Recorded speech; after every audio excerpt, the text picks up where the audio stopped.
it's FamCam, and it's time for another Candle Rambles video. People have been asking me to do more, so here's more, starting with this video. Anyway, I got my old trusty Lavender Woods candle. I've had this thing for quite some time now. I'm wondering how many of these Candle Ramble videos it's gonna take before I have to buy a new one. But anyway, that's neither here nor there. So, let's open the lid.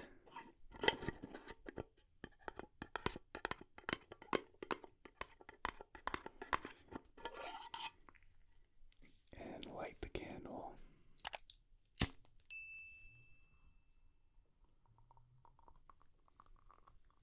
And there we go.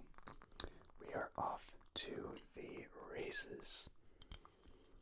Well, off to the rambles. So, what are we going to talk about in this video? Well, there was a field trip I went on in 6th grade, a local camping spot for kids. It's one of those educational camps. But anyway, I won't name it because it is local, but let's say it's called Camp Jazz. Camp Jazz. The place has nothing to do with jazz, even though the counselors and the naturalists and all those people working there were musicians, but they didn't really play jazz. They just played covers of pop songs. This is like 2000. Yeah, this is in 2000. And Smash Mouth was all over the radio all the time. So about 60% of the time they break into song, they just sing All Star. But whatever, it's cool. I honestly liked their cover of it better than the original, dare I say. Rest in peace to Steve, I can't remember his last name, lead singer Smash Mouth. I'm putting it here. But anyway, that being said, yeah, there was a lot of music that they played, but I don't even remember them singing or playing any other songs. I just know that there were a bunch of popular ones they sang, but I think that's the only one I recognize. But anyway, so day one, we arrive, we get in our groups, we're given our cabin. If I remember correctly, my cabin's name was Sherman. And, oh my god, the shower room had a hole in the wall between the shower and the main bedroom where all the bunks were. So, as soon as I realized that, I said to my friend, let's call him Jake. Not his real name, but let's call him Jake. I was like, yo, Jake, dude, did you notice that there's a hole right above your bed? And immediately he jumped up and he's like, cool. He just jumped up and immediately, well, I'm like, oh, looking in the hole. Again, he knew nobody was there, so it was cool. But still, kind of funny. But at the time, I didn't really have a lot of trust in anyone. And when I went in to shower later that day, I never showered faster in my entire life. Like, I didn't know if anybody in the cabin was going to jump up on Jake's bed and context and look into the hole at me, context again. But yeah, I'm pretty sure that didn't happen, but as an autistic kid, I had all my reasons not to trust anyone. If you're autistic, you probably know what I'm talking about. But anyway, so after we get situated from our cabin situation and everything, we go get in groups and go on our first hike. Now, our groups were the same groups that we cabined with, if I remember correctly anyway. I'm pretty sure it was. But, so, our group had a little game. Now, I know I've told this story before on stream, and I may even have told it in a video or even in a short.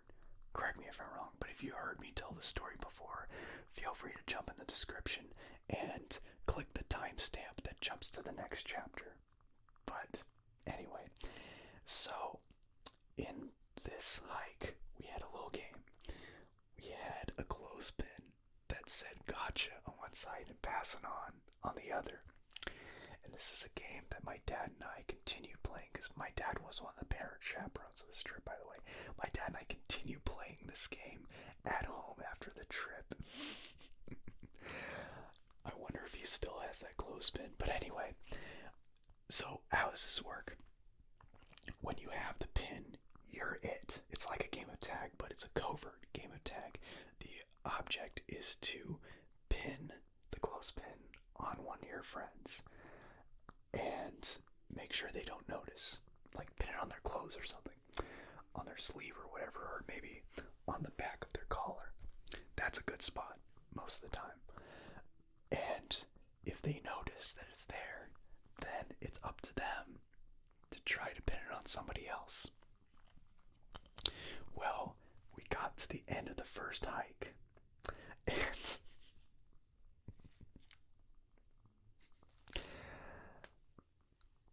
my friend, let's call him Jimmy. Again, not his real name, let's call him Jimmy. We got to the end of the hike. Bear with me as I'm not editing this out. But bear with me while I get together. It's so stupid. But we got to the end of the hike. And he's like, Keith, do you know who has the pin? I was like, no. And I should have picked up on that because clearly that was a hint that I had it. Well, I continued walking and I got to the official finish line of the hike. And he's like, you have the pin. You lose. You cross the finish line. You lose. And I was like looking everywhere for it. I couldn't find it on me. It was on my backpack. So, goodness. So, they made a new rule for the day 2 hike that you couldn't put on people's backpacks. You have to put it on their clothes where it's at least possible, more probable to find it. Because backpack, it's too easy. Like, you could just take your backpack off and someone could pin it on the backpack while you're, like, out in the corner peeing somewhere. And I bet that's what happened. I bet you that's what happened because I know there were a couple times throughout that hike where we had to stop and I put my backpack down and went around the corner probably to pee or something like that. I don't know. But, yeah. So, no more pinning on people's backpacks going forward. Well, day 2. Spoiler alert, the game already ended at the end of the day 2 hike. Why? Because Jake from the Hole in the Wall story, Jake got a hold of the clothespin, and we were approaching the end of the hike, and I was standing right behind him. We were walking up a trail, up a hill, so I could see him trying to pin it on the hiker right in front of him, and he kept failing because he was trying so hard not to get caught, right? He was trying to pin without being noticed, and it's pretty difficult to do that while hiking uphill. And he just over and over just reached out. I didn't say anything. I was like, I'm just being entertained. And the end of the hike was right at the end of that hill. So what did Jake do? He acted like he didn't have the pin and just hid it forever. So we didn't play it on the day 3 hike. Yeah. And I knew he had it. I saw everything, but I couldn't prove it. So, yeah, my dad and I continued to play that game after that trip.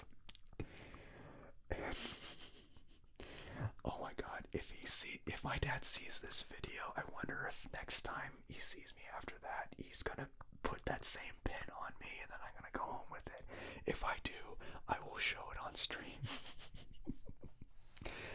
Oh my god. But anyway, so yeah, that's the story behind the pin. A couple other funny stories that happened there. Like I'm not gonna ramble about the entire trip because I don't remember everything about it. It was a long ass time ago. But let's see what else happened. Oh yeah, so there was another camp counselor who always is what's the word I'm looking for? His catchphrase. His catchphrase was yelling Chicago like a bird's. It sounded like this, and I'm gonna yell, but in post I'm gonna bring the volume down so it's not gonna wake you up if you're already asleep. Ready? Chicago. That's how he did it, and it would echo all across the valley. It cracked me up every time, and I tried my best not to because it wasn't supposed to be funny, but it sounded funny. I loved it. Chicago. So yeah, that's that. Nothing really too big behind that. I think he told a story behind why he says that, but honestly, I don't remember any of it. I wish I did, but sadly, I do not. Moving on. Oh yeah, I got a tick. I got a tick on my first day there too. We were doing some kind of fun exercise in a circle in the main field in front of all the cabins. And my friend Jose, again, not his real name, but my friend Jose, saw out of the corner of his eye something was up right here where my shoulder meets the neck. And then he looked over and he's like, "Oh my god, Keith has a tick." And I thought he was messing with me. Because he said it in the same voice that he usually did when he was messing with me. But no, he's just that good of an actor. Anyway, so he called over one of the counselors or one of the chaperones, I forget which, and he's like, "Look, I think Keith has a tick, look." And she looked over and was like, "Oh yeah, that is a tick." And I was freaking inside because my mom was telling me all about Lyme disease, like before that trip. And I already knew about Lyme disease, but never have I heard so much emphasis on how bad Lyme disease is before that trip. And then, first day, a tick bites me where vampires are supposed to bite. Go figure. Anyway, so I was taken to the hospital booth or the medical booth, whatever. Anyway, God, I'm sounding more and more Californian with my rambles by the day. Anyway, so it turned out that if you get a tick at this camp, you're required to give the tick a name before they remove it. Anyway, so I named my tick Sneaky the tick, because he was a sneaky little bastard. I think it was a he. I don't know. Anyway, the tick's pronouns are he, him. I'm calling it now. Anyway, so, and by the way, if you're counting how many times I say anyway, let me know in the comments how many times it ended up being. So,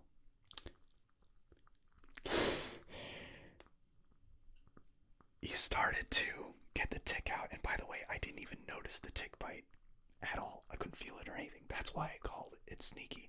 I was thinking maybe the tick crawled from my leg all the way up and bit me there, but that's probably not it. It was probably me brushing against something and the tick happened to be there, and then it just caught on my skin and decided to bite me.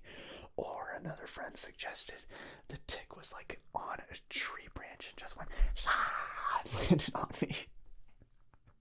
I highly doubt that happened, but you know, if you're a nature expert and know all about ticks, let me know in the comments if that is a thing that could happen. But anyway, I got the tick out, and the counselor that did that said it's easier than a splinter. And that was the first time I've ever had somebody put metal of any kind under my skin without me freaking or flinching or anything like that. I guess I took words to heart way too easily when he said it's easier than a splinter. Because if it really is easier than a splinter, then logically it shouldn't be so painful. And guess what? It really wasn't. I mean, the rubbing alcohol used stung a bit, but it wasn't bad. And my pain threshold as a kid was really, really, really, really low. Today it's high. But that's probably because because I am clumsy as hell and into spicy food. Anyway, so yeah, he got the tick out and he let me take the tick home in a little Ziploc baggie inside a bigger manila folder. No, it wasn't a manila. No, it was one of those tie envelopes, I think. Yeah, it was one of those tie envelopes. A manila folder could easily fall out. But yeah, let's see what else happened at that camp. We had one of those exercises where we would reenact what's going on in the forest. So Jake, I'm bringing Jake back into the. And by the way, fun fact, I'm calling him Jake in this video because I used to call him Jake in real life because I misheard somebody calling him Jake. His real name isn't even close to that. That's all I'm saying. But anyway, so Jake went to the middle of the circle because they said the first person to go should be someone who's tall and strong, and Jake was tall and strong as hell. So everybody's like, Jake, do it. So he went in, and they asked him to portray a tree, but not just any tree, just the heartbeat of it. So he would stand in the middle, go,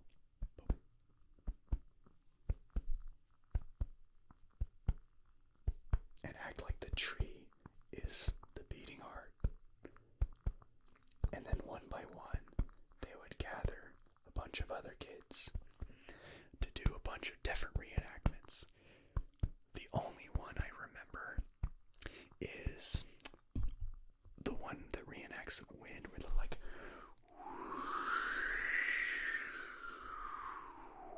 they're going,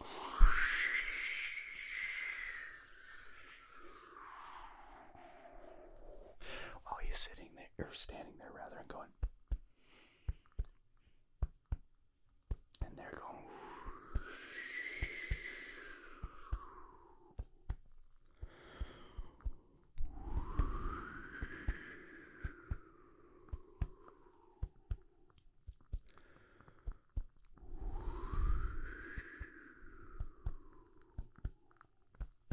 probably some squirrels too, chomping on some acorns, like,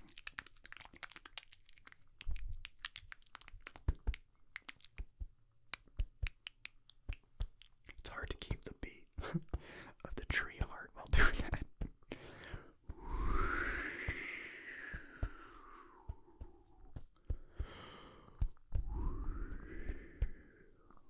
In fact, you know what? Let me know in the comments down below if you want me to make a video reenacting that to the best of my ability. Full stop. Because I will do it. That would make a great ASMR video now that I think about it. Just all video of those sounds layered. Wouldn't that be cool? I mean, I'd watch that. I'd watch it on repeat. Anyway, enough of that. When I make that video, more on that. But yeah, let me know if you want to see that video. So, one more story to tell. I think this was night 2. But the night sky was absolutely gorgeous. It was absolutely gorgeous. Like end of Men in Black. Beautiful stars. Gorgeous. Sorry if that's a spoiler. That doesn't really give away any plot, so who cares? But anyway, I opted out of sleep. Oh, I skipped the important part. There was one counselor who was like, it's so beautiful out there, I'm going to sleep outside. And then everybody was encouraging all the students to do the same. And I wanted to do so. I really wanted to do so. But I chose not to because of the tick bite. I didn't feel like getting eaten alive a second time. I was like on hyper alert for that. So I decided to just stay in the cabin instead. And to this day I regret it. Well, I don't really regret it all that much, but I would have loved to sleep outside and gaze at the stars as I fall asleep at that camp. That would have been amazing because it's such a beautiful place. But yeah, that's my story. Thank you so much for taking the time to listen. if you enjoyed this, please leave a like, leave a comment down below, hit subscribe if you haven't already, ring the bell. You know the drill. And until I see you next time, as always, stay chill.